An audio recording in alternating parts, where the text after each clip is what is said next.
नमस्कार, स्वागत है आप सभी का। आज के इस वीडियो में हम मैथ्स के बेसिक कॉन्सेप्ट से रिलेटेड एलसीएम एचसीएफ के सवालों को हल करेंगे।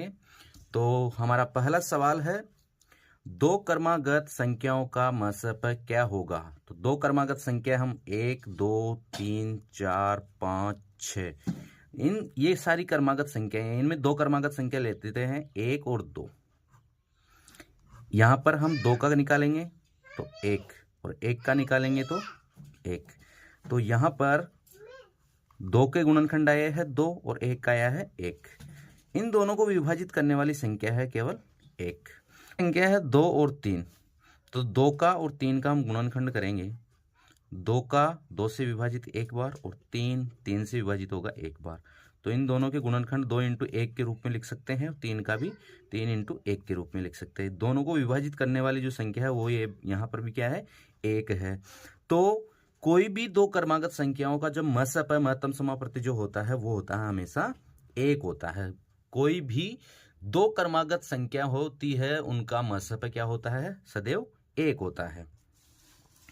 अगला सवाल है हमारा, दो क्रमागत संख्याओं का लसाअ क्या होगा। तो दो क्रमागत संख्याएं हम जिस तरह से इस सवाल में हमने संख्या ली है उसी तरह से इसमें भी क्रमागत संख्या हम लेते हैं। यहाँ 2 और 3 का निकालेंगे। 2 और 3 का हमने गुणनखंड किया तो लसाअ में हम एक साथ गुणनखंड कर सकते हैं, लेकिन अगर महत्व निकालना हो तो हमें यहाँ पर जिस तरह से महत्व में अलग अलग गुणनखंड करने होते हैं तो लसाअ में हम दोनों संख्याओं का या कितनी भी संख्या हो एक साथ हम गुणनखंड कर सकते हैं। तो यहाँ पर 2 से विभाजित करेंगे 2 को एक बार और 3 को ऐसे कैसे उतार दिया हमने। फिर 3 को विभाजित करेंगे 3 से एक बार। तो यहाँ 2 × 3 बराबर आया है 6। अगली संख्या लेते हैं हम 3 और 4। 2 से विभाजित हो रहा है 4, 3 वैसे के वैसे उतार देंगे, 4 2 बार। फिर 2 से विभाजित हो रहा है 2 एक बार। फिर 3 से विभाजित हो रहा है 3 एक बार। तो यहाँ पर जो संख्या आई है 2 × 2 × 3, 3 दूना 6, 6 दूना 12। यहाँ पर कितना आया है 6 और यहाँ पर कितना आया है 12। तो दो क्रमागत संख्याओं का जो गुणनफल आता है वो कितना आता है, वो दोनों संख्याओं का क्या होता है, गुणनफल होता है। ऑप्शन नंबर बी हमारा इस सवाल का सही आंसर होगा। अगला सवाल है, दो संख्याओं का लसाअ 96 है, ठीक है, और मसाअ 8 है। यदि एक संख्या 24 है तो दूसरी संख्या क्या होगी। दो संख्याओं का लसाअ और मसाअ दे रखा है और एक संख्या भी दे रखी है। इस स्थिति में हम ये सूत्र लगा दे हैं, दोनों संख्याओं का गुणनफल, दोनों संख्याओं का गुणनफल बराबर किसके होता है, एचसीएफ गुणा एलसीएम के, ठीक है। तो दोनों संख्याओं में एक संख्या हमारे पास में दे रखी है 24, इसको हम मान लेंगे a बराबर 24 और b हमें क्या करनी है, ज्ञात करनी है। तो a को हमने रख दिया 24 गुणा b हमारी दूसरी संख्या है, एचसीएफ कितना है 8 है, गुणा एलसीएम कितना है 96।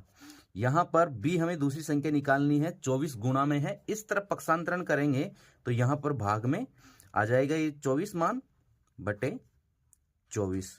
यहाँ 8 तिया 24 और 3 से ये विभाजित हो जाएगी, 3 तिया 9, 3 दूना 6। तो b बराबर कितना आया है 32।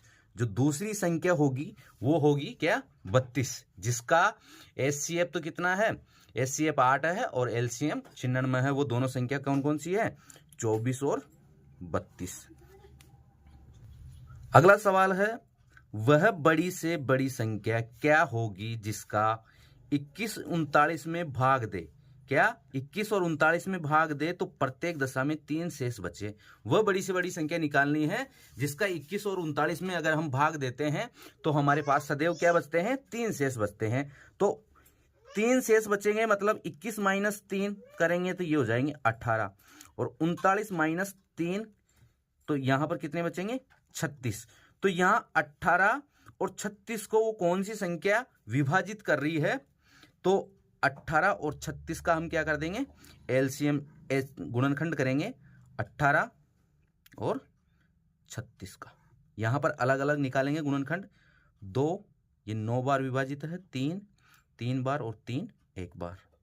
ये 2 से विभाजित होगा 18 बार।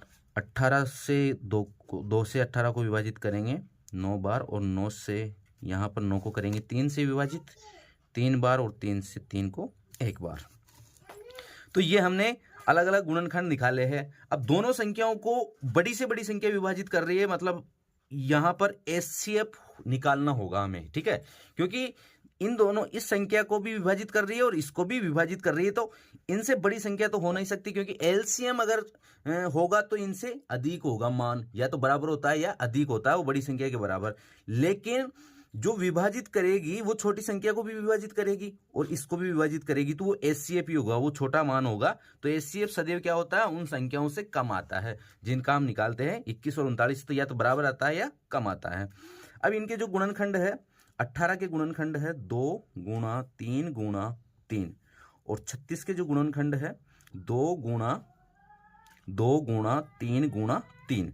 अब दोनों में से जो संख्या दोनों संख्याओं को विभाजित कर रही है वो गुणनखंड ले लेते हैं हम। एक तो है 3 यहाँ पर, दूसरा जोड़ा बन रहा है फिर 3, और फिर है 2 का इंटू 2, 2 तिया 6 और 6 ती 18। तो 18 वो संख्या होगी, हमारा उत्तर क्या होगा 18 वो संख्या होगी जिसका 21 और 39 में भाग देने पर शेषफल क्या बचेगा 3।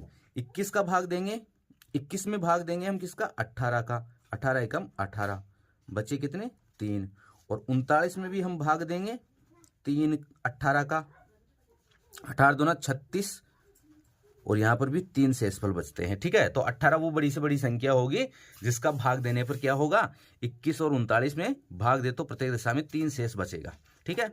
अब यहाँ पर ये 3 हमने क्यों घटाए, क्योंकि इसलिए घटाए क्योंकि वो संख्या ये है जो पूरी बार विभाजित हो रही है, ठीक है। शेषफल 3 बच रहे हैं इसमें से, तो मतलब भाग इसमें 18 जो 18 में भाग जा रहा है, ठीक है, और यहाँ पर भी 3 बच रहे हैं, मतलब 36 में पूरा भाग जा रहा है, इसलिए हमने 3 में से इसको घटाया है और जो शेष जो संख्या आई है उसका हमने गुणनखंड करके एचसीएफ निकाला है। अगला सवाल है, 2 संख्याओं का गुणनफल 180 है, यदि संख्याओं का मसप 3 है तो संख्याओं का लसप क्या होगा। इस सवाल को भी हम उसी सूत्र से करेंगे जो अभी हमने इससे पिछले सवाल को किया था, तीसरे सवाल को किया था शायद। तो यहां पर दोनों संख्याओं का गुणनफल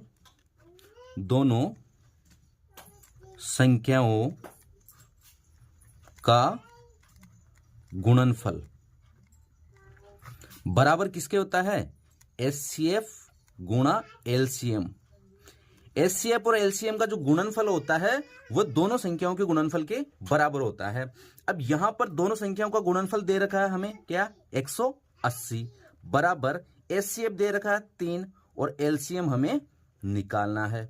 अब एलसीएम निकालना है तो यहां एलसीएम के गुणा में है 3, तो यहां पर केवल हम क्या करेंगे एलसीएम ही रखेंगे और 3 का इस तरफ पक्षांतरण कर देंगे। तो 3 का इस तरफ पक्षांतरण किसमें होगा भाग में, तो यहां पर 36 18 60 हमारा क्या आ जाएगा एलसीएम, 60 आ जाएगा हमारा इन दोनों संख्याओं का एलसीएम।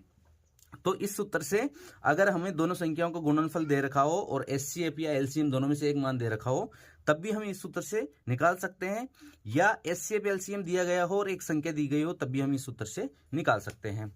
अगला सवाल है, वह छोटी से छोटी संख्या क्या होगी जो 21, 35 और 48 से पूर्णतया विभाजित हो जाए। इन तीनों से क्या हो जाए पूर्णतया विभाजित। ये सवाल आपको इसके आंसर कमेंट बॉक्स में लिखकर बताने हैं कि वह कौन सी संख्या होगी जिन तीनों संख्याओं से विभाजित हो जाए। इसका एक आपको हिंट देते हैं कि इसमें एलसीएम निकालना होगा।